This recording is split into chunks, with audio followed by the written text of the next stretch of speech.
I knew that what I had been ordered to do was wrong. I said so and was told to get on with it. What else could I do? If I'd not done it, someone else would have done it.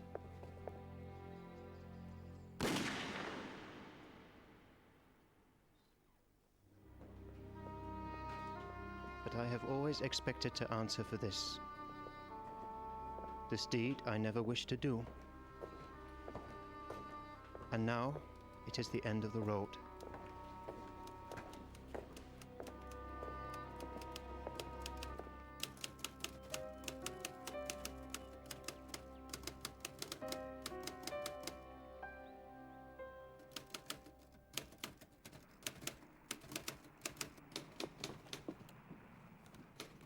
Immediately after the Second World War, the Allies sought justice for crimes committed against them.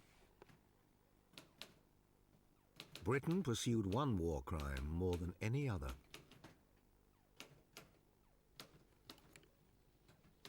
The investigator was Frank McKenna, ex-detective turned RAF policeman. The crime was murder, the worst atrocity against Allied airmen of the entire war.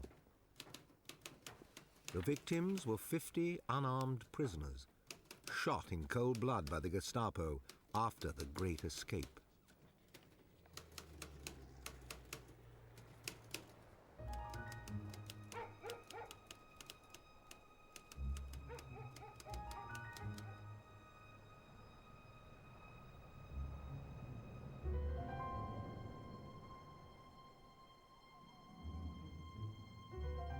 It was the coldest March for 30 years.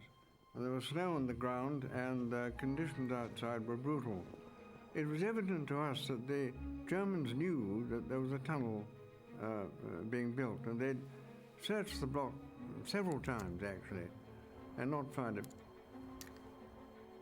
The weather was getting worse and the processes were all dated, and of course those would be wasted. And that'd be an awful long time to have to do them all again. What we had was about 9 months' work.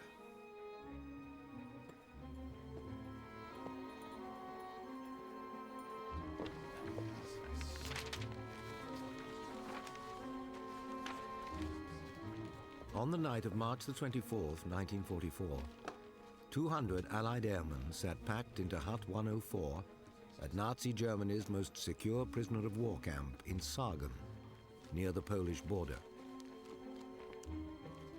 They were set to take part in the most ambitious prison breakout of the Second World War. It came to be known as the Great Escape. And it happened because of one man.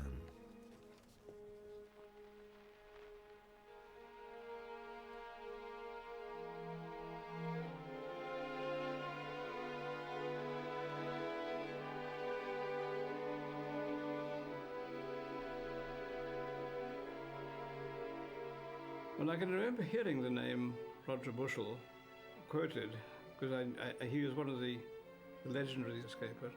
He'd been out several times, been stayed out for quite a long time, but then he hadn't appeared back again. And I heard his name being spoken of as somebody who might have been killed. And then I remember a distinct note of elation when people said that Roger Bushell's coming back. And there he was put in charge of escaping. One felt then that the thing was in safe hands. He was a man of extreme ability, intelligence, and above all, single-mindedness. Whatever he did, he put these whole efforts into it. His real objective was to achieve this grand slam, as it were, the big tunnel.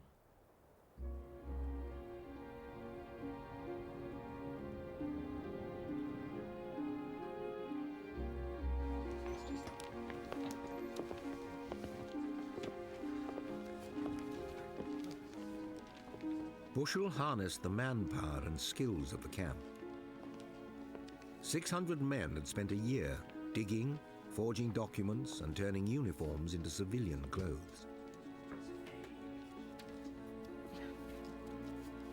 What the organization couldn't make had to be acquired.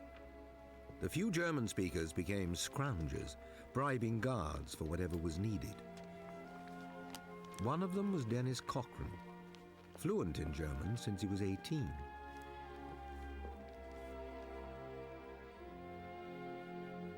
Dennis was the eldest, then was Keith, and then myself, and then a younger brother 4 years later.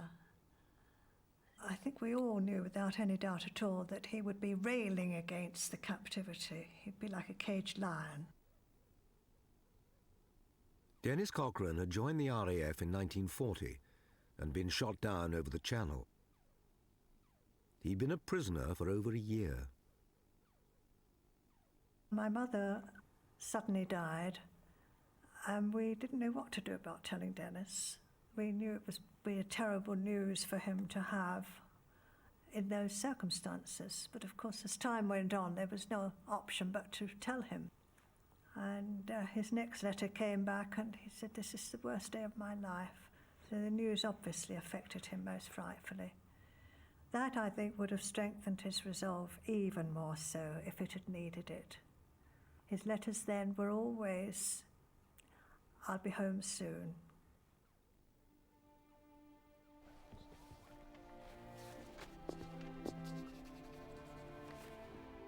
Home was on the mind of many that night.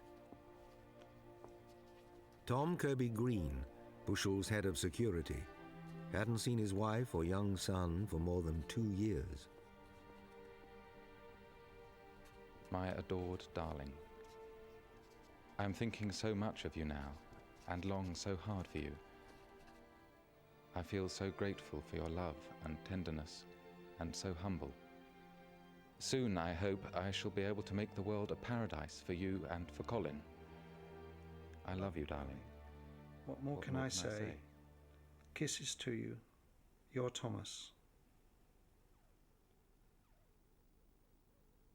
This is my father's letter written on the day of the escape. Now that letter is shorter than the others because he didn't have much time. But I don't think he probably could find enough words really to say all the things he wanted to say, although he did try. He was basically a very, very gentle person, I think. He liked cars, he loved sailing, and he loved my mother. He really did, enormously. And I think he loved me. I just know that I missed him. And he was this kind of distant sort of hero.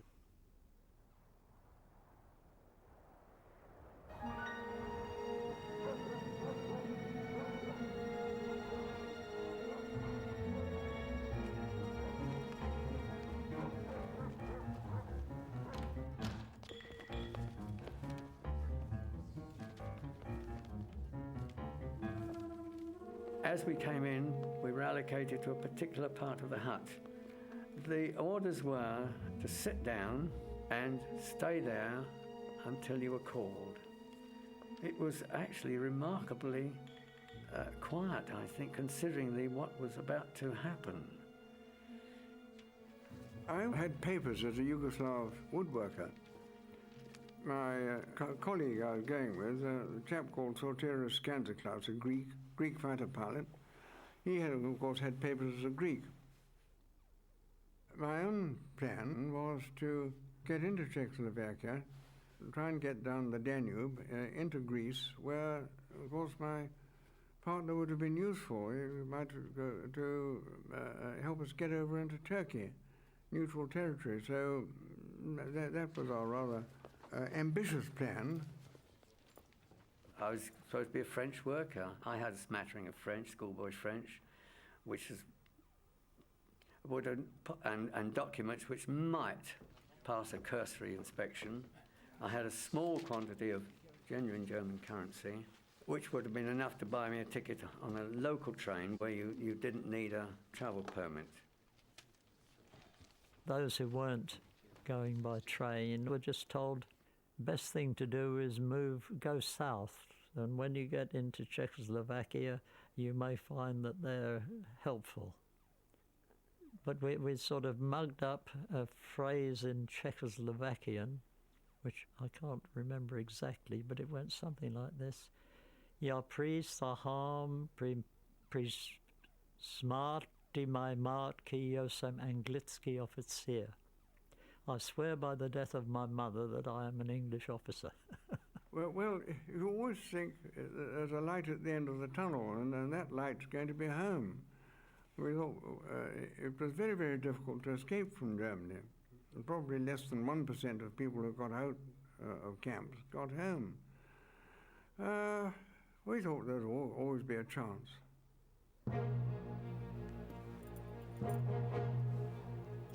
But things went wrong from the start. It took over an hour to open the tunnel exit because the ground was frozen. And when they finally broke through, the diggers realized there had been a terrible mistake. The tunnel was too short to reach the safety of the woods. The reason it was short, I don't know. I think, putting it bluntly, I think the surveyors boomed, and we couldn't get out and measure it on the ground. Bushell and his team quickly devised a system to get the men out without being seen in the open. But valuable time had been lost. Already the escape was nearly 2 hours behind schedule.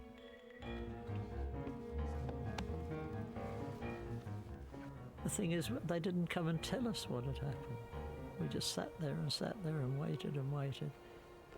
You know, you couldn't all chatter or anything. You just had to sit and sort of think your thoughts, because the guards did patrol at night outside.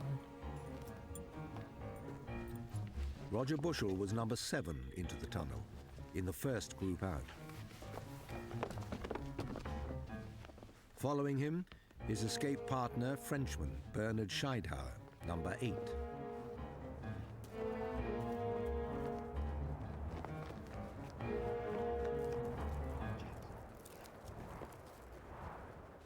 Dennis Cochrane, number 16, traveling alone.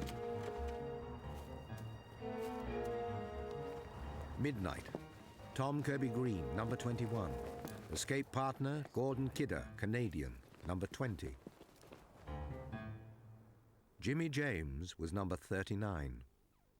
Finally, the word came for us to go, and, it was a very exhilarating moment, because we climbed down the shaft. It was like 30 foot down, like going down a ship's hold. And we finally got to the exit hole and looked up and saw the stars. The RAF motto came to mind, Per Radio ad Astra. And certainly we'd had a great deal of work.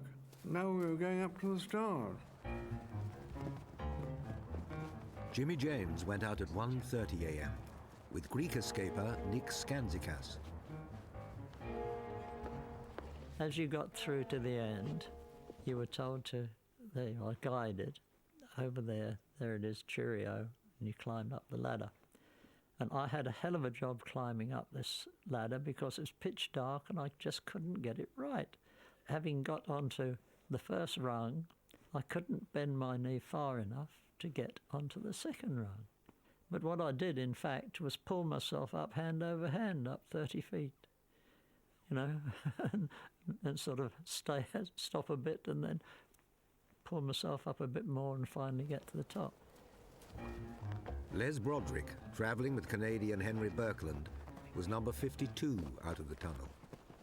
And when I got into the woods and looked back, it was amazing this thing hadn't been found because there was a column of steam rising out of the hole. It was so hot down there and so cold outside. 6 hours in, and it was all going so well. But luck ran out at 5 a.m.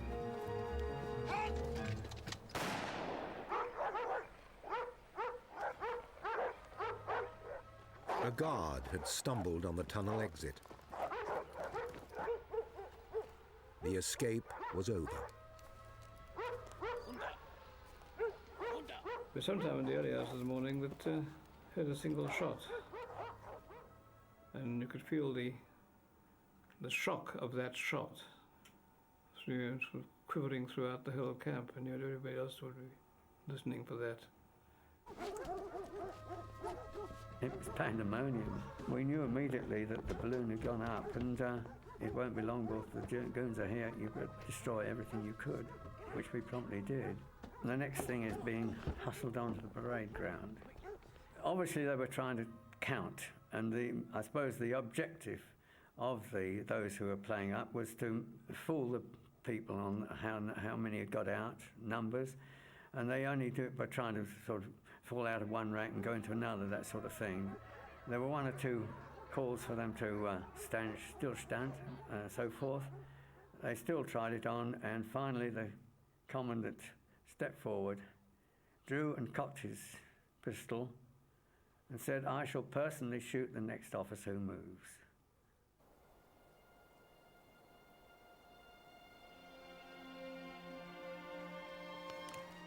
Of the 200 escapers, 76 were free. But now they had to get away. We got to our station about, I think it must have been about 4:30 in the morning. There was a Pole called Bonschein who was detailed to get our tickets because he spoke fluent German, and he had a leave pass, and he pushed this into the ticket clerk and said 12 tickets to Berbersdorf. And the man looked a bit surprised and went away and came back again and said 12, and Monschein said aggressively, "Ja, 12," and glared at him, and he went away again and produced our tickets.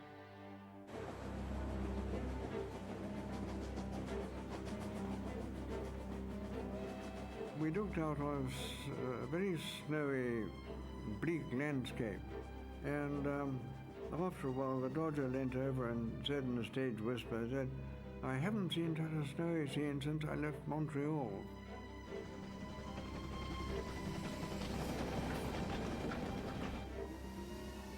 I remember Plunkett telling me Roger Bushell came along the corridor, and he just put his hand down and slipped his hand into Plunkett's and just gave him a slight squeeze of the hand. Didn't say anything, didn't look at him. I noticed he was doing this to all the other escapers who were standing in the train. But this is Roger Bushell just saying that he was still in charge. Wished him all the best, and so on.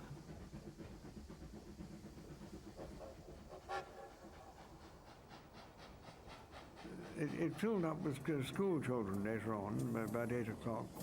And then suddenly a very tough woman guard came along and started shouting at Rusty Keroth, who was an Australian with us. And we didn't know what she was saying, but it turned out he was just tearing him off for smoking.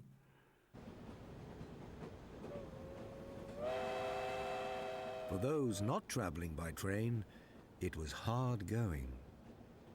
It was all pine forest around there, and we got into an area where the snow was quite deep, and we laboured along and decided, right, we will have to. It's light now, we'll have to settle down and hope. And we could hear voices all day practically, but no one came near us, luckily. I can remember clearly, I remembered all these stories of the Arctic that I've read when I was a kid about whatever you do, don't fall asleep in the snow because you won't wake up.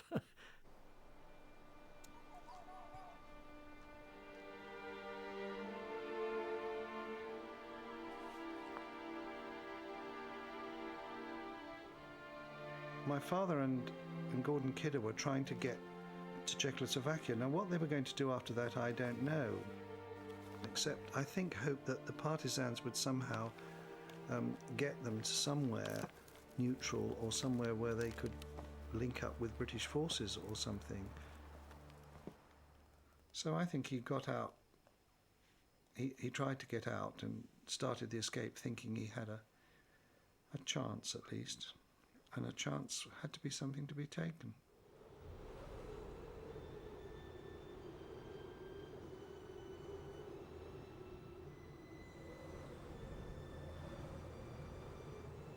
The Germans had already launched a nationwide manhunt. But when Hitler got the news, the day after the escape, he flew into a rage. That same afternoon, Gestapo heads in 8 German cities received unprecedented orders, as Frank McKenna discovered 3 years later. Tell me, how did you receive these orders? Orders were received by teleprint, marked for my eyes only. And what did they say? From memory, they said, "The escape of officer prisoners is a menace to internal securities. As a deterrent, the Fuhrer has ordered that more than half of the escaped officers are to be shot. After interrogations, they will be returned to their original camp and killed en route." These shootings were to be explained by reporting that the recaptured officers were killed whilst trying to escape or while resisting arrest, so that nothing can be proved later. Hitler's first reaction had been to shoot them all. His senior advisors did their best to dissuade him from an act that would break every rule of war.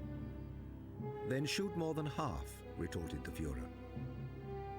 Himmler, head of the Gestapo, chose a figure. 50 would die.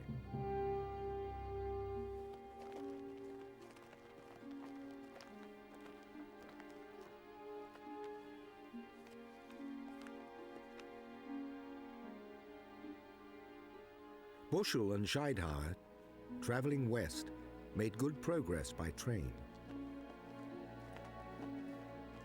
They were heading for France, where Scheidhauer had contacts who could get them away to England.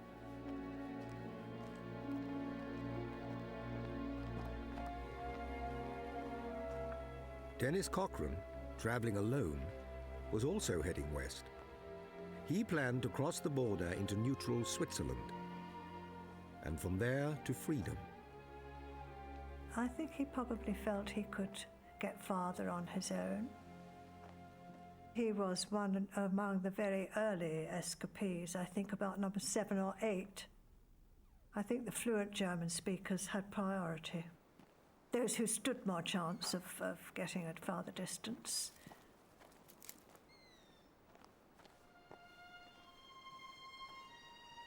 I think he thought whatever happened that he would come through. And I think even with the escape, he would have gone into it thinking he would succeed.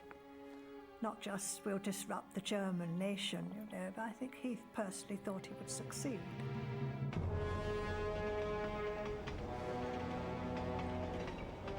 But by now, over 100,000 German troops had joined the hunt for the escapers. The net was closing in.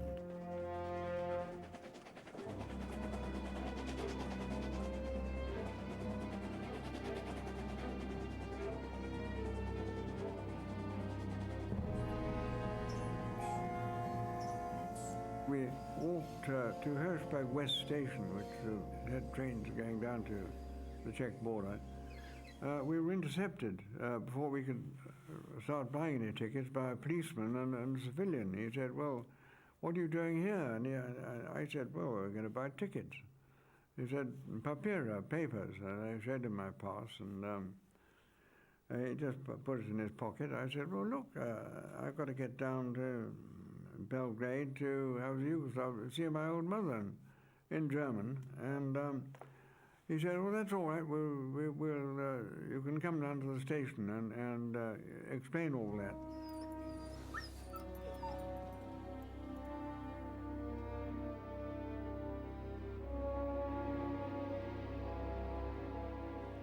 Now it was so miserable and cold, everything was wet through. And then about the middle of the night, there's old Henry Birkeland started mumbling and talking to himself, and you know, we thought there's something wrong with him, and he was suffering from something. And I decided, well, we've got to get undercover this tonight at least. In the distance we saw a speck of light and thought, well, there must be something there. Approached this hut, knocked on the door, and the reason the lights were on was because there were 4 German guards billeted there, and they came out with their rifles, and that was the end of our walk.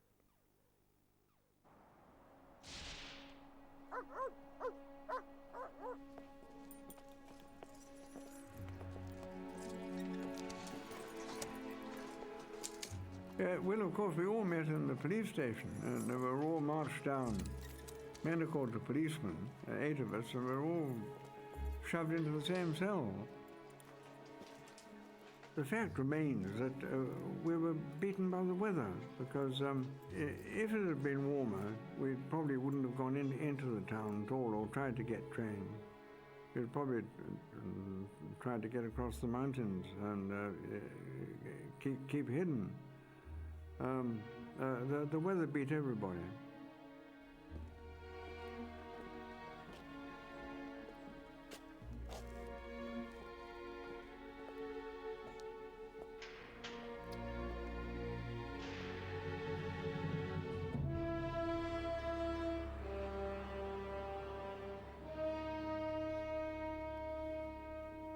In Berlin, SS General Arthur Nieb, head of Germany's criminal police, was ordered to compile the death list.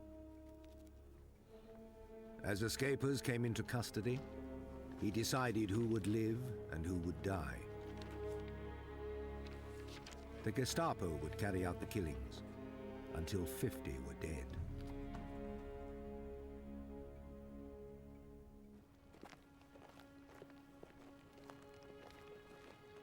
Far to the west, Buschel and Scheidauer had reached the border town of Saarbrücken.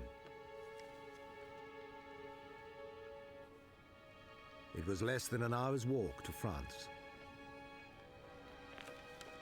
And their passes got them through. Then it all went wrong. A policeman called out, "Good luck," and Scheidauer answered in English.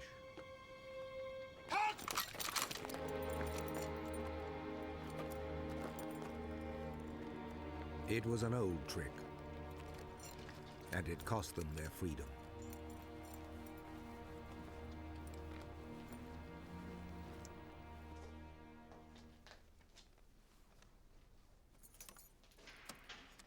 For 2 days they held out, refusing to give their names or any other details. But under threat of being shot as spies, they came clean and admitted they were escaped prisoners, believing they would be returned to Sargon.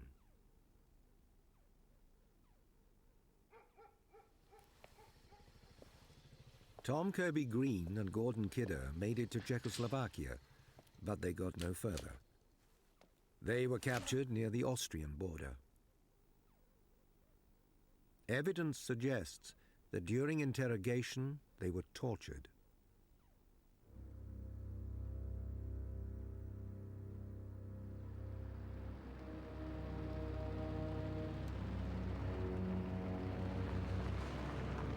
The Gestapo arrived. We could recognize them because they were dressed like, Hollywood Gestapo agents, long leather coats and so on. We saw the guys being taken away. We didn't know who was who.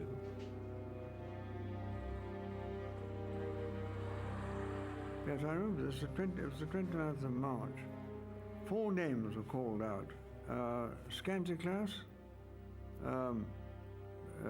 Pavlok, Kevnarski, and Werman. He said, these men are to pack up their things and follow me. But we thought they were going back to Sargon.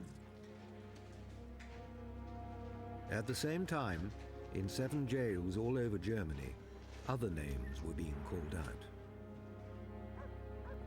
In all, 18 escapers were moved that day and told they were returning to the camp. Among them, Tom Kirby Green and Gordon Kidder, released after 2 days' interrogation.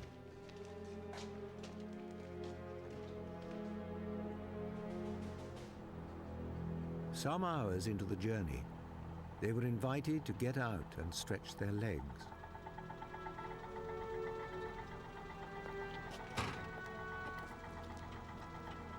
I knew he was a prisoner of war. I knew about barbed wire and that sort of thing.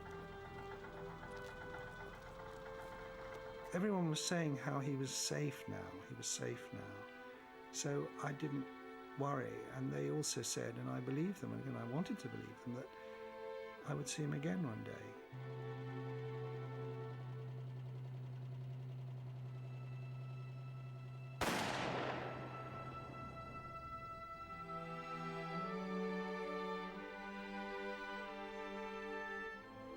Like all the victims, Tom Kirby Green's death certificate read simply, "shot while trying to escape."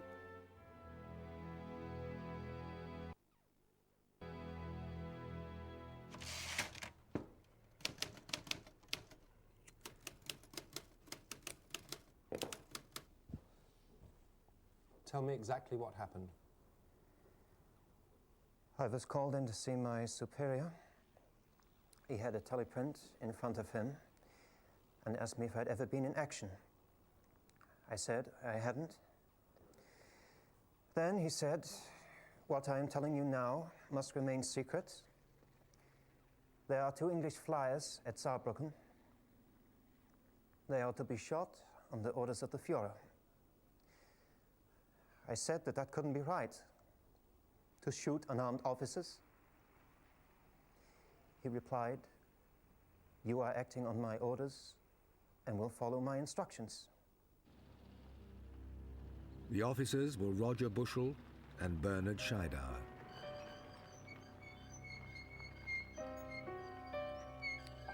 We drove for some distance, then the driver was ordered to stop.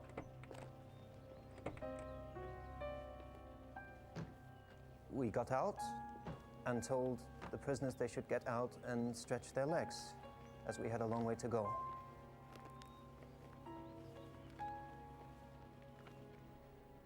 I was standing near the car, just behind the English flyer. I would say I was about 5 meters away from him. My fellow officer was standing just behind the other man, the Frenchman.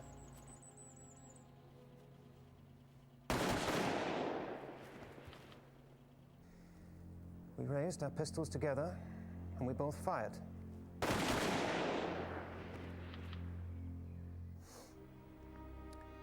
He just crumpled up and fell on his right side. As I walked near him, I could see there was still movement, so I put my gun near his temple and fired again. He died immediately.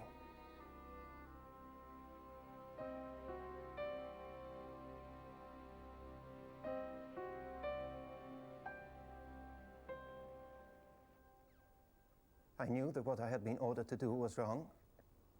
I said so and was told to get on with it. What else could I do? If I had not done it, someone else would have done it. If we had all refused, we would all have been shot. But I have always expected to answer for this. This deed I never wished to do. And now it is the end of the road.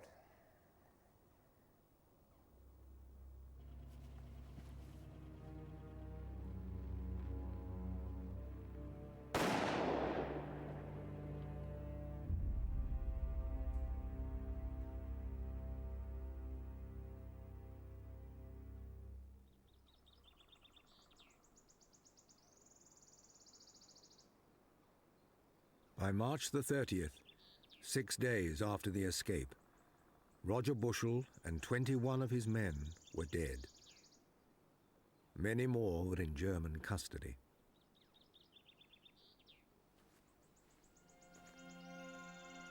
But a handful remained on the run.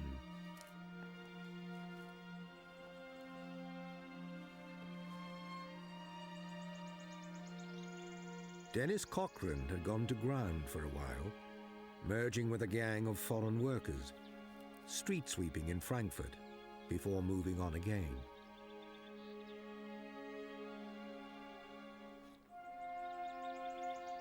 Now he was 550 miles from the camp and near his journey's end.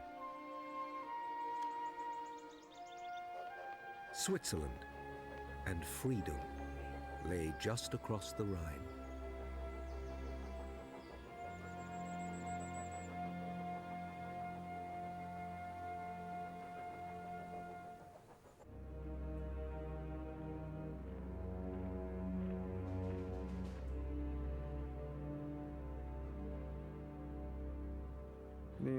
The door opened about 5 in the morning. The Meister put his head round the corner and said, Aufsteh, aufsteh, come. I said, get up, come with me. I said, why? He said, you'll find out.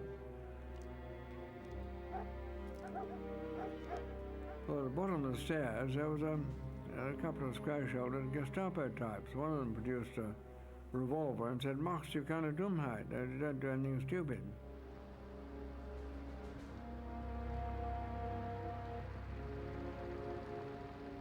We drove out of Berlin, came to a dark wood, and out of the dark wood rose up a big wall with electric wire on top of it. And I reckoned this was guard towers. I reckoned this was my destination. I wasn't far wrong.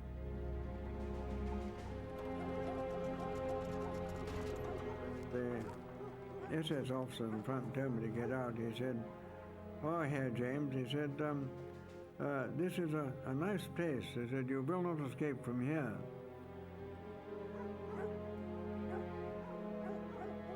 Marched down to the end hut, where I came face to face with Wing's Day, where Wing Commander Day had been a senior British officer.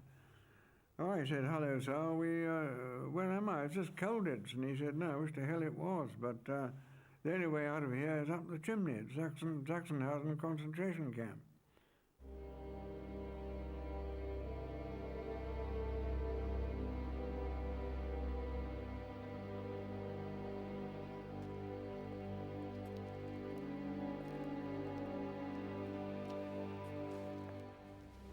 Dennis Cochrane nearly made it all the way.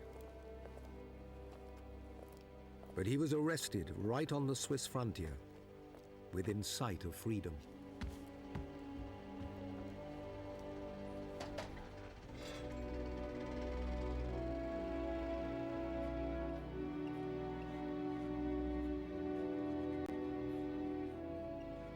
It's almost certain that it was his forged pass that finally gave him away.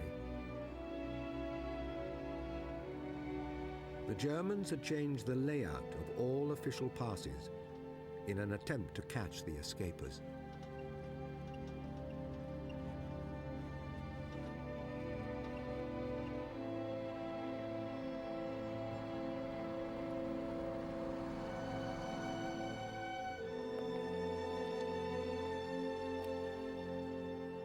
By order of the Führer, the Reichsführer SS has ordered that the British airman Cochrane will be taken over by officials of your office, and during transport in the direction Breslau will be shot whilst trying to escape.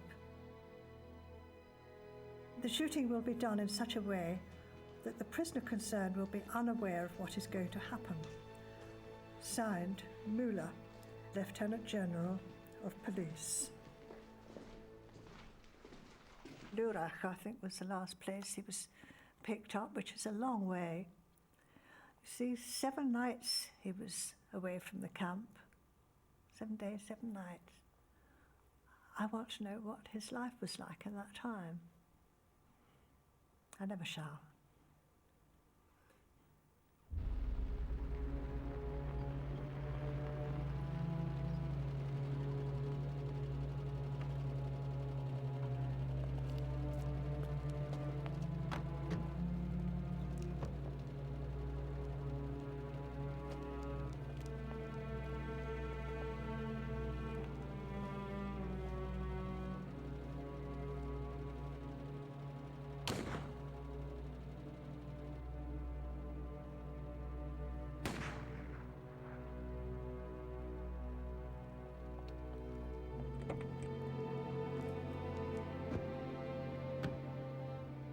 Dennis had been shot twice, once in the back of the head and again after he collapsed in the back of the heart.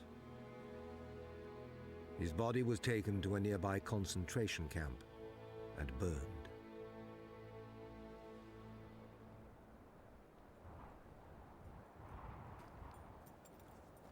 I think Bill Jennings called everybody to attention. We all stood up briefly, and Massey came forward and said,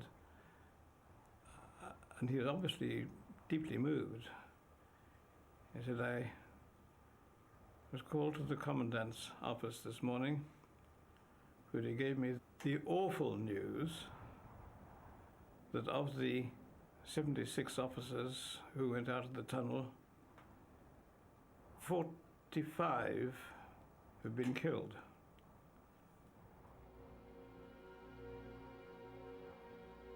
The senior officer was told this. His immediate reaction was how many were wounded. And after certain denials, the Germans admitted that none were wounded, they were all killed.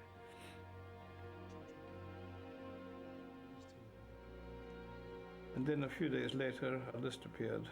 By this time, the number had gone up from 44 or 45 to 50. Now, you are not round this notice board all day long. There are people going up and reading it again, not believing it could be true, really.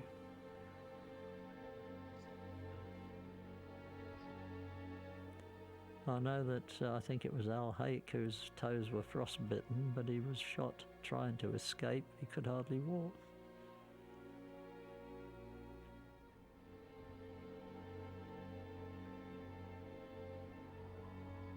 One felt that it was just part of the huge wheel of fate, you know, that there, but all my friends had been, a lot of my friends had been killed. Well, there, but for the grace of God, well, I could have gone too.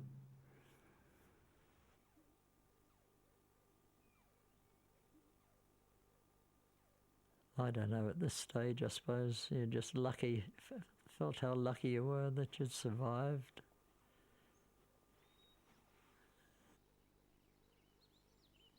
Just shock mainly, I suppose, and some relief and wonder, why the heck wasn't I one of them?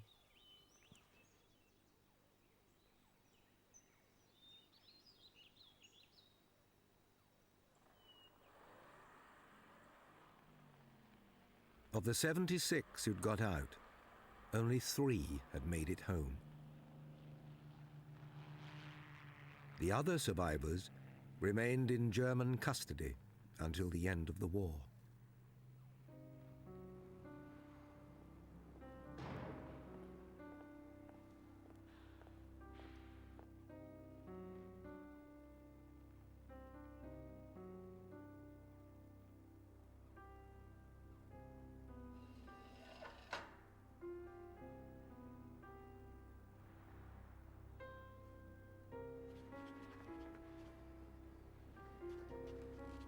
Dear Angela, dear Ingeborg, dear Helga, you dears of mine.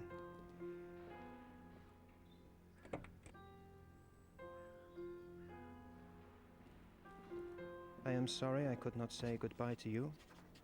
I am a prisoner now because of carrying out an official order, and now I'm waiting for justice. If I did not tell you anything, it was because I did not want to worry you. How much easier it would be to suffer death 3 times in order to stop this happening to you, and especially the children.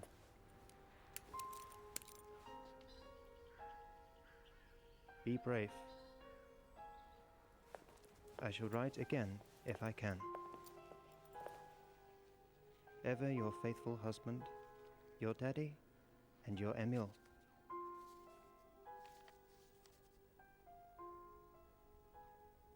I can remember being with my father when he opened the telegram.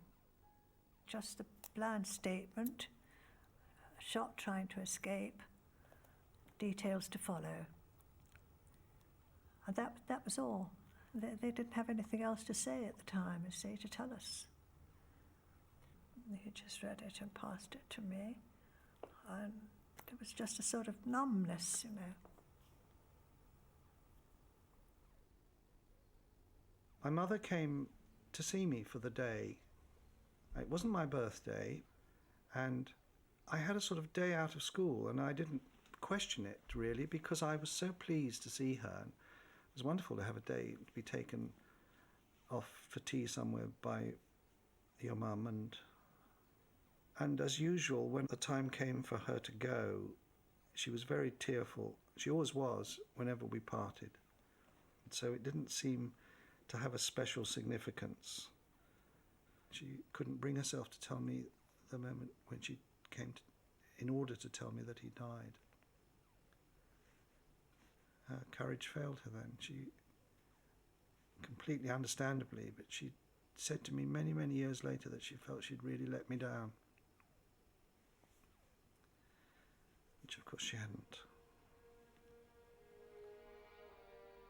McKenna's investigation sent 18 Gestapo officers to trial for murder. 5 were given prison terms ranging from 10 years to life. 13 were sentenced to death. Emil Schultz was hanged on February the 26th, 1948, in the yard at the British prison at Hameln, near Hamburg.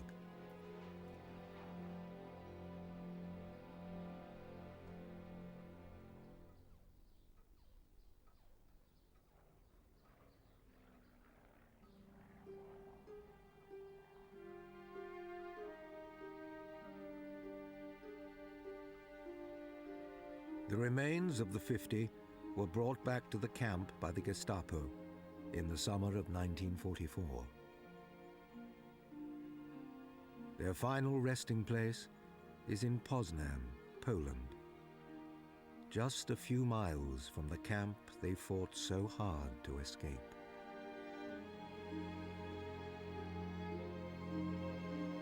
Hank Birkeland, Gordon Bratell, Johnny Bull, Roger Bushell, Mike Casey, Jimmy Catanack, Arnold Christensen, Dennis Cochran, Ian Cross, Haldor Espelid, Brian Evans, Niels Fugelsang, Johannes Goose. Was it worth it? They did say that 100,000 troops were involved in searching. But I suppose we did cause a lot of disruption, I suppose. But was it worth it?